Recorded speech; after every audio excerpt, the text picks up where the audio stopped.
साहब को खुश आमदीद कहते हैं कराची कंपनी इस्लामाबाद से, जहां तहरीक इंसाफ के चेयरमैन खुद अवाम के साथ मुखातिब है, उनसे हम बात करते हैं। खान साहब, आपके ऊपर इल्ज़ाम सबसे बड़ा ये लग रहा है कि शायद कुछ खुफिया इदारे ये चाहते हैं कि पाकिस्तान मुस्लिम लीग नवाज के वोट बैंक को तोड़ा जाए, और इस वजह से आपको जानबूझ के इतनी ज़्यादा पॉपुलैरिटी और इतने मौके दिए जा रहे हैं।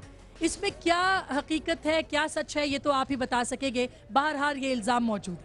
देखें अस्मा, कोई खुफिया इदारे को या किसी को कोशिश नहीं करनी चाहिए नवाज शरीफ के वोट बैंक तोड़ने के लिए। नवाज शरीफ खुद ही काफ़ी अपना वोट बैंक ख़त्म करने के लिए, क्योंकि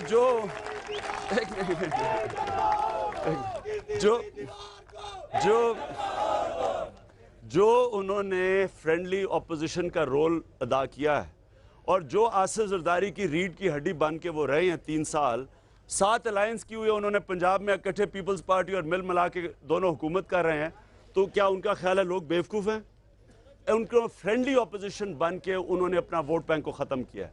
आज तहरीक इंसाफ अगर ऊपर जा रही है, कोई एजेंसीज की वजह से नहीं जा रही, क्योंकि ये जो प्यू पोल हुआ है और ये जो यूगॉव, ये इंटरनेशनल पोल्स है, क्या ये भी ISI करवा रही है? ये तो नहीं, यानी कि ये पॉपुलैरिटी इसलिए ऊपर जा रही है कि तहरीक इंसाफ की कंसिस्टेंट एक ही चीज़ पे खड़ी रही है।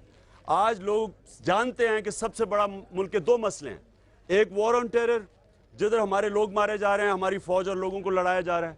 हमने शुरू से कहा था कि ये मिलिट्री सोल्यूशन, यानी मिलिट्री हल ही नहीं है, इसका सियासी तौर पे डायलॉग के जरिए हल है। हम शुरू से कह रहे थे, आज सारी दुनिया तस्लीम कर रही है। लेकिन दूसरी चीज रिस्पॉन्सिबल पॉलिटिक्स भी तो की है मियां साहब। और दूसरी चीज, हम बार बार पाकिस्तान का सबसे बड़ा मसला करप्शन है, उसका तोड़ दयानतदारी है। अब जो करप्ट पॉलिटिशियन है, वो करप्शन, ये साबित हो गया है कि करप्ट लोगों का एहतसाब नहीं कर सकते, इसलिए लोग तहरीक इंसाफ की तरफ देख रहे हैं और वोट बैंक ऊपर जा रहा है। ओके, अब कुछ और सवाल यहाँ से लेते हैं। जी ओके, ज्यादा लोगों को मौका दे। मेरा नाम असद अशरफ अब्बासी है। मैं अदलिया से मुताल्लिक़ खान साहब से सवाल करूँगा। जी, अदलिया के लिए इन्होंने बड़ी कुर्बानियाँ दी हैं, बड़ी तहरीक चलाई है, और सारी कुव्वतें इकट्ठी हुई हैं। आज मुल्क में एक कुव्वतें हैं जो अदलिया की आज़ादी देखना चाहती हैं, रूल ऑफ लॉ चाहती हैं, जो मुल्क के मसाइल का हल है। दूसरी कुव्वतें हैं जो अदलिया के ख़िलाफ़ हैं। मैं क्या इनसे सवाल करता हूँ, क्या अदलिया की आज़ादी देखने वाली, रूल ऑफ लॉ जो चाहती हैं, वो कुव्वतें आइंदा इलेक्शन में इकट्ठी हो सकती हैं? क्या खान साहब को कोई दावत मिले तो उसमें रिस्पांस इनका क्या होगा? जो कुव्वतें रूल ऑफ लॉ चाहती हैं, क्या उनके लिए इनके दिल में कैसा कॉर्नर है, क्या गोशा है? ठीक है, ग्रैंड अलायंस के लिए वो जाएंगे, यानी 2-3 इकट्ठे सवाल कर लेते हैं और उसके बाद जी सर एक कर लें, क्योंकि इनके छोटे आंसर। ठीक, ग्रैंड अलायंस मैं आपको बताऊं, पहले तो ग्रैंड अलायंस उनके बीच में होनी चाहिए जो लोग स्टेटस को रखना चाहते हैं, यानी वो फोर्सेस जो ये निज़ाम बचाना चाहती हैं, और वो सारी कुव्वतें जो एक नया निज़ाम चाहती हैं, एंटी स्टेटस को। APDM जो बनी थी वो एंटी स्टेटस को बनी थी। वो जो भी चीफ जस्टिस के पीछे लोग खड़े थे, ये एक नया निज़ाम और हकीकी जमहूरियत चाह रहे थे, रूल ऑफ लॉ चाह रहे थे। आज आप देख रहे हैं कि जमहूरियत की आड़ में बड़े बड़े करप्ट लोग चीफ जस्टिस को और सुप्रीम कोर्ट को बर्बाद कर रहे हैं। सुप्रीम कोर्ट को नहीं चलने जा रहे अपनी करप्शन बचाने के। लेकिन खान साहब, रूल ऑफ लॉ में आर्मी तो फिट नहीं होती, फिर जब आप फौज को बुलाने की बात करते हैं तो फिर सबसे बड़ा इल्जाम आप पे ये लगता है कि आप आमरीयत पसंद हैं। अस्मा, हमने फौज को कभी नहीं बुलाया। आपका आइन ये कहता है कि अगर सुप्रीम कोर्ट की जजमेंट इंप्लीमेंट नहीं हो रही तो वो किसी भी इदारे को कह सकती है कि उनकी मदद करे इंप्लीमेंट करने के लिए। मसलन आपके सामने था, नवाज शरीफ के ज़माने में कंटेम्प्ट लगाया गया सुप्रीम कोर्ट ने नवाज शरीफ के ऊपर, तो चीफ जस्टिस के ऊपर हमला करके उन्होंने उनके कारकुनों ने सुप्रीम कोर्ट के ऊपर हमला करके बेचारा चीफ जस्टिस जान बचा के भागा है। तो फिर अगर हो गया, फिर कौन उसको बचाएगा चीफ जस्टिस को? क्या फौज की आर्टिकल 190 में क्या उनका फर्ज नहीं है जाके चीफ जस्टिस को बचाएं? तो खान साहब, आप ग्रैंड अलायंस की तरफ नहीं जाएंगे? अस्मा, अगर आप मुझे ये बताएं कि हुकूमत खुद सुप्रीम कोर्ट की जजमेंट नहीं मान रही तो कानून तो खत्म हो गया, जमहूरियत खत्म होगी, कैओस आ गया। ठीक है, आप जब ये कहते हैं कि जरदारी साहब के साथ चला जा सकता है, मियां नवाज शरीफ के साथ नहीं चला जा सकता, तो इसको किस मानों में लिया जाए? मैंने कभी आज तक ऐसा, मैं कभी भी ऐसी, अब इसे क्या कहूँ, ऐसा गुनाह नहीं कर सकता। ये देखें, आसिफ जरदारी और नवाज शरीफ में कोई फर्क नहीं है, सिर्फ तरीकाकार फर्क है इनका। एक और तरह पैसा बाहर निकाला है, एक ने और तरह निकाला है, लेकिन इनमें कोई फर्क नहीं है। دونوں کے پیسے باہر پڑے ہیں, دونوں کی جائیدادیں باہر پڑی ہیں, دونوں ٹیکس نہیں دیتے, دونوں نے منی لانڈرنگ کر کے پیسہ باہر لے کے گئے ہیں, ان میں کیا فرق ہے؟ دونوں ایک دوسرے کا احتساب کچھ نہیں اور کر سکتے. بچوں سے یہاں پہ اسٹوڈنٹس ہیں, ان سے بات کرتے ہیں. جی خان صاحب, آپ کہتے ہیں آپ کلین سویپ کریں گے اس الیکشن میں, چاہے انقلاب کی ایک لہر ہی سے ہی یوتھ بھی آپ کے ساتھ ہے, لیکن یہ حقیقت ہے کہ اس ملک میں ووٹ راتوں رات 200 روپے میں بک جاتا ہے, آٹے کے تھیلے پہ بھی بک جاتا ہے, تو آپ اس سسٹم میں ہوتے ہوئے کیسے ووٹ لے پائیں گے؟ دیکھیں جی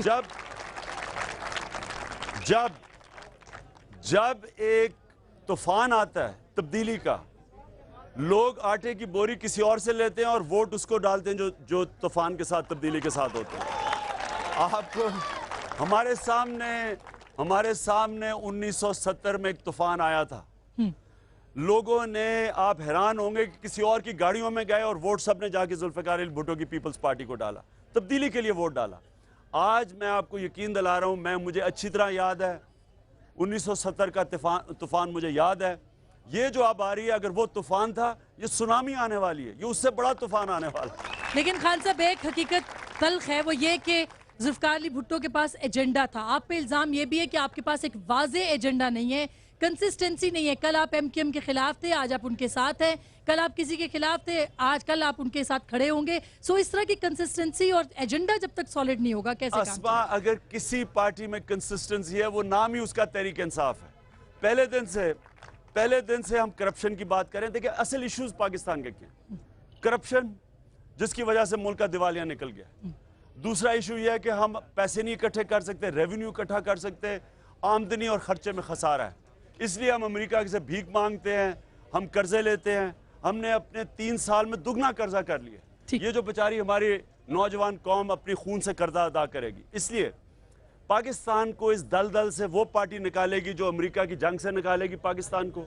وہ سوائے تحریک انصاف کے کوئی نہیں نکال سکتی. جو اس ملک میں ٹیکس اکٹھا کرے گی, وہ سوائے تحریک انصاف کے کوئی نہیں اکٹھا کر سکتی. اور جو تیسری چیز, اس ملک میں کرپشن کے جن کا مقابلہ کرے گی.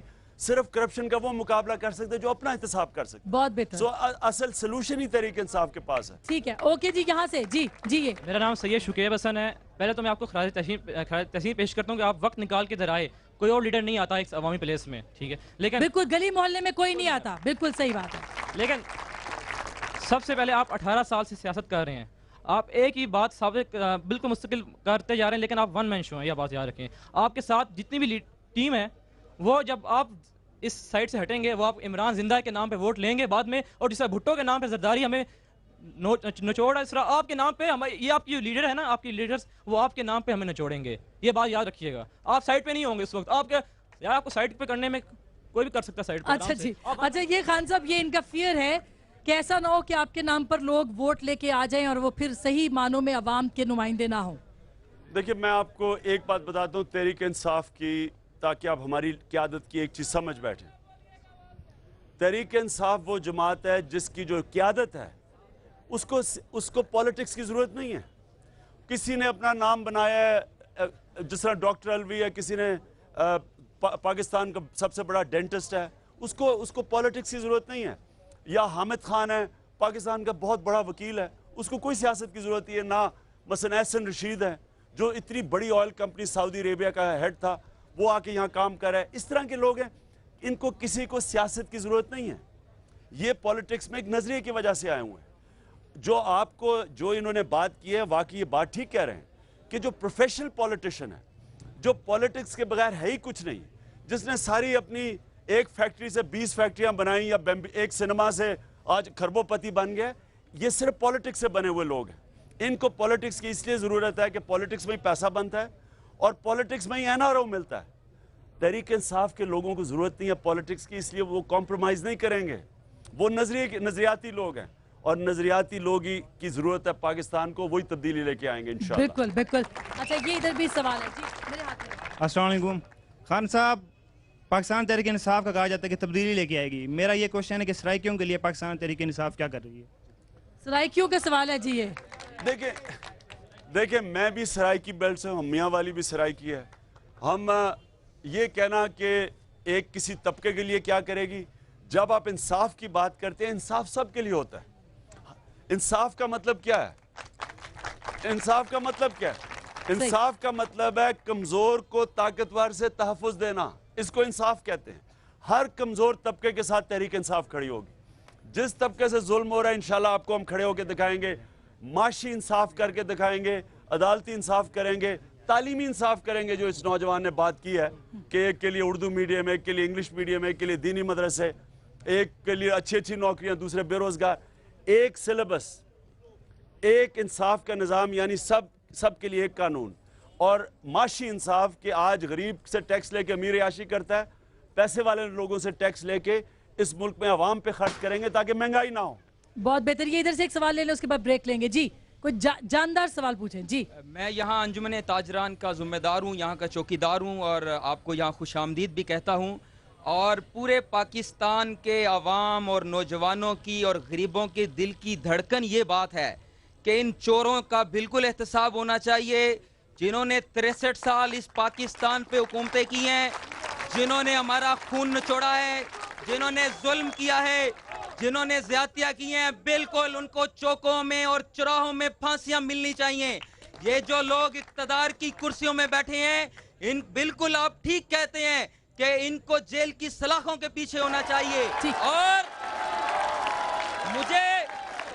मुझे कहने दीजिए कि आज तहरीक इंसाफ में इन सारे चोरों और लुटेरों का दाखिला मुफ्त है। और क्यों है?